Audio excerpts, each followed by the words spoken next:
ఇంకే గొబ్బెమ్మల నిమజ్జనం చేస్తే సంక్రాంతి పండగ పూర్తవుతుంది. పదండి పదండి.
ఆగండి ఆగండి, అందరూ ఆగండి ఆగండి ఆగండి. చాలా చప్పగా ఉంది. అందరూ డాన్స్ వేయాలా? అల్లుడు డాన్స్ వేయాలా? నేను ఇప్పుడు రాలుడు ఏది మొహమాట పడతావు? నేనా రాను. నువ్వు రా. అలాగే. ఏంటి అదే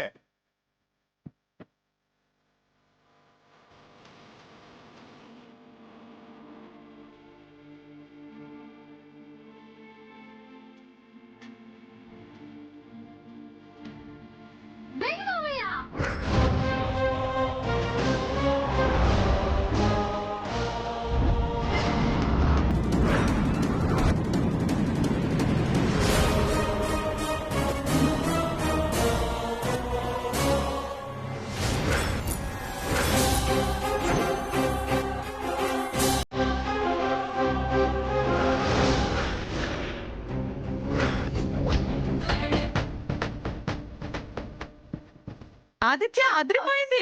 అన్నయ్య కానీ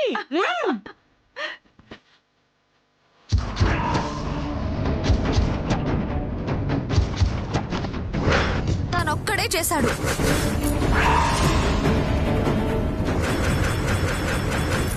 సూపర్ ఆదిత్య.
ధైర్యం రా నీకు? తులసిని చంపాలని చూస్తావా? తులసినే చంపాలని చూస్తావా? నిన్ను ఊరికే వదలకూడదు. అరే బాబా ఆగండి. ఆదిత్య ఆగు. నేను పోలీసులకు ఫోన్ చేస్తాను.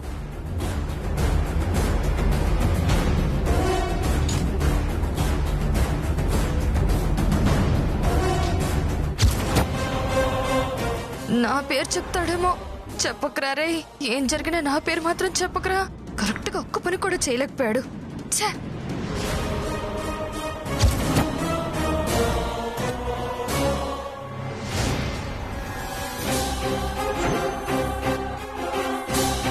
ఏం జరిగింది సార్? నా కోడల మీద మర్డర్ అటెంప్ట్ చేశాడు.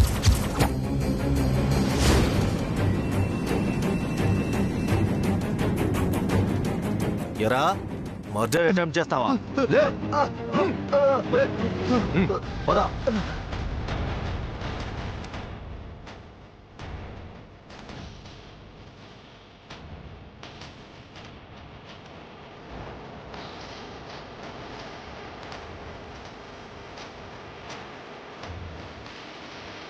ఆ జంగున్ దేవరు చెప్పింది ఇదేనేమో.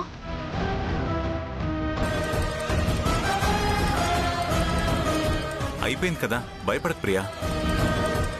వాడిని ఎలా పట్టుకున్నావు తులసి? నీకెందుకు అనుమానం వచ్చింది? వాడు 1కి 2 సార్లు ట్రై చేశాడు నాన్న. వాడి చేతి మీద పచ్చబొట్టు చూసి వాడు వాచ్మెన్ అని గుర్తుపట్టాను.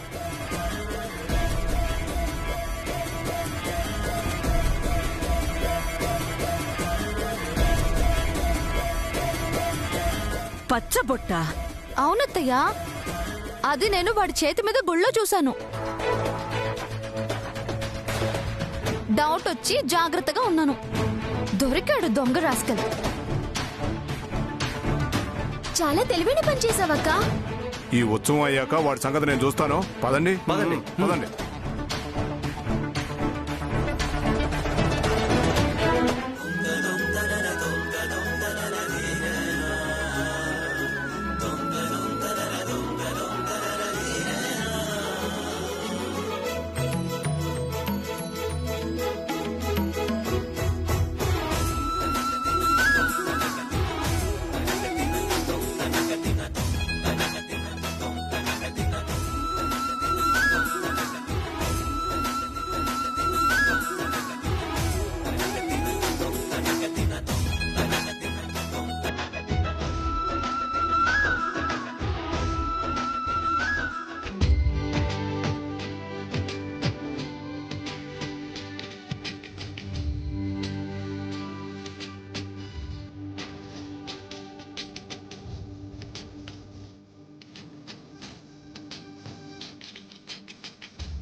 తులసి ఆదిత్యల్ని, మా అన్న వదనల్ని క్షేమంగా చూడు తల్లి.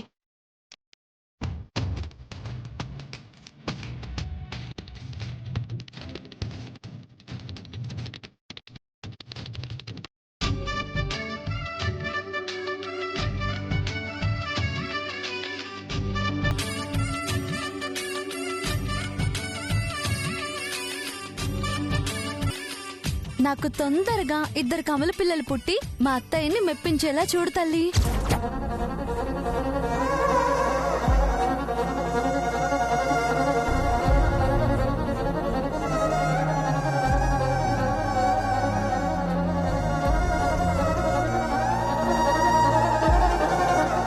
తనకి పిల్లలు పుట్టే అవకాశం లేదు.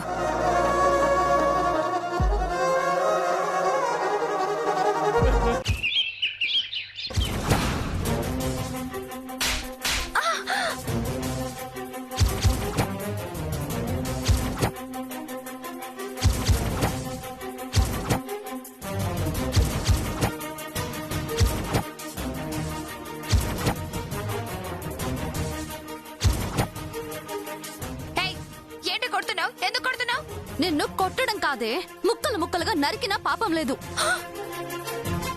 అసలు ఏంటే నీ ప్రాబ్లం? సిక్కండిలాగా ఈ వేషాలెందుకు? ఏంటే ఇష్టం వచ్చినట్టు మాట్లాడి నా మీద చేయి చేసుకుంటున్నా? నీ సంగతి అత్తయ్యతో చెప్తాను. చెప్పవే, వెళ్ళి చెప్పు. అత్తయ్యతో నువ్వు చెప్పడం కాదు, నేను వెళ్ళి చెప్పానంటే అత్తయ్య చేతిలో నీ పని ఏమవుతుందో తెలుసా? అందరూ కలిసి నిన్ను ఇక్కడే కొట్టి చంపేస్తారు. పాపిష్టి పనులు చేయడానికి నీకు మనసు ఎలా వస్తుంది? నేను ఎప్పటికప్పుడు పోనీలే, సాటి ఆడపిల్ల కడుపుతో ఉంది, మొగుడికి దూరంగా ఉంటుంది, మొండిది, పిచ్చిది, తిక్కల్ది అని నేను దయతల్చి వదిలేస్తుంటే రోజు రోజుకి నువ్వు సాడెస్ దానిలా తయారైపోతున్నావు కదే. నా లైఫ్ కి చెక్ పెట్టాలని నన్నే చంపాలని చూస్తావా?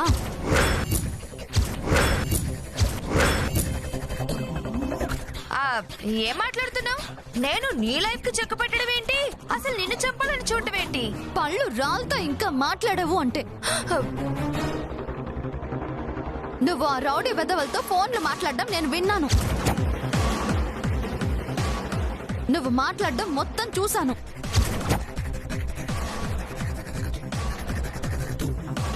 అర్థమవుతుందా నీకు? ఇప్పటికైనా అర్థం అవుతుందా నా మంచితనం ఏంటో?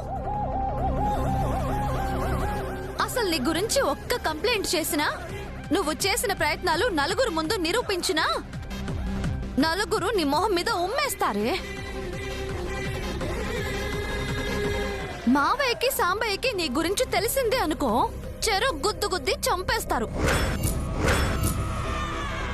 ఆదిత్యకి చెప్తే నీ పీక పిసిక చంపేస్తాడు. ప్రియాకి తెలిస్తే ఆడపులిలా నీ మీద పడి నీ గుండెల్ని చీల్చేస్తుంది. మేమందరం ఏకమైతే దుర్గమ్మత్త ఏం చేస్తుందే? నిన్నెలా కాపాడుతుంది? అసలు నువ్వు నన్ను కాదని ఇంట్లో ఎలా నిలబడాలి అనుకుంటున్నావు? నీ మనసు మార్చుకుని నీ అంతట నువ్వే నీ మొగుడు దగ్గరికి వెళ్లేంత వరకు ఓపిక పడదామని నేను ఆలోచిస్తుంటే నువ్వేమో పిచ్చి పిచ్చి వేషాలు వేస్తున్నావు. నేను నిన్ను అర్ధాంతరంగా వెళ్ళగొడితే నీ బతుకు రోడ్డు పాలవుతుందని, కుక్కలు చింపిన విస్తరవుతుందని వదిలేస్తున్నాను. నా క్షమాభిక్ష మీద బతికే నువ్వు నాకు బతుకు లేకుండా చేసి నా ప్రాణాలు తీయాలని చూస్తావా? అయినా నీకు నాకు మధ్య ప్రాణాలు తీసేంత గొడవలు ఏమున్నాయే? మన మధ్య ఏమైనా ఆస్తి తగాదాలున్నాయా? లేదా నువ్వేమైనా నా దగ్గర పాలిదానివా? కాదే. మరి నా మీదెందుకే అంత పగబట్టావు? నా మీదెందుకే కత్తులు దూస్తున్నావు? ఓ, ఆదిత్య నీకు కావాలా? ఎలా దక్కుతాడనుకుంటున్నావు? అసలు ఆదిత్య నేను మొగుడు పెళ్ళాలు అవ్వడం కోసమే ఆ భగవంతుడు మమ్మల్ని పుట్టించాడని నీకు 1,00,000 సార్లు చెప్పుంటాను. నువ్వు స్పృహ లేకుండా ఒళ్ళు పారేసుకుని నెల తప్పి నిన్ను ప్రేమించిన వాడిని, తాళి కట్టిన వాడిని వదిలేసుకుని నా గుమ్మంలో ఉంటూ నా భర్తని ఆడిస్తావా? అసలు నువ్వు మనిషివేనా?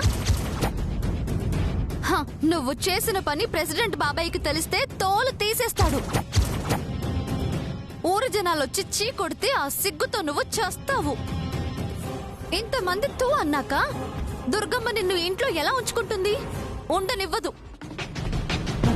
నువ్వు ఇలా చేసావని తెలిస్తే అత్తయ్య పరువు పోతుంది. ఊరు జనం ముందు నీ వల్ల అత్తయ్య తల దించుకోవాల్సి వస్తుంది. నీ మూలంగా అత్తయ్య అవమాన పడాల్సి వస్తుంది. ఎవరి దయా దాక్షిణ్యాలకైనా ఒక లిమిట్ ఉంటుంది. గాలి పటానికైనా దారం ఉన్నంత వరకే ఎగురుతుంది. చూడు, ఇంకొక్కసారి నా విషయంలో పిచ్చి పిచ్చి ప్రయత్నాలు చేసావని తెలిస్తే పోలీస్ కంప్లైంట్ ఇస్తాను. అప్పుడు ఆదిత్యనే నిన్ను డీల్ చేస్తాడు. నిన్ను జీవితకాలం బయటికి రాకుండా జైల్లోనే పడేస్తాడు. కాదని ఇంకా పిచ్చి పిచ్చి వేషాలు వేసావనుకో, పిచ్చి హాస్పిటల్ కి కంప్లైంట్ ఇచ్చానంటే జీవితాంతం నీ బతుకు పిచ్చి హాస్పిటల్లోనే అంకితం అయిపోతుంది. ఇక నుంచైనా జాగ్రత్తగా ఉండటం నేర్చుకో, లేకపోతే నీకు బతుకే లేకుండా చేస్తాను.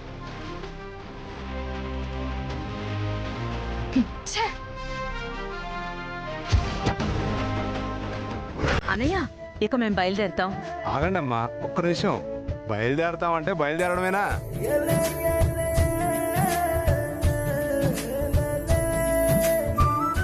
పుట్టింటికి వచ్చిన ఆడపడుచుని ఊరికే ఎలా పంపిస్తాం? మా పట్టింపులు, మా సాంప్రదాయాలు మాకుంటాయి. పద్మా, ఆ తొందరగా రా. వస్తున్నానండి. పోలీస్ బావా, మీరు కూర్చోండి. చెల్లెమ్మా, నువ్వు కూడా కూర్చో.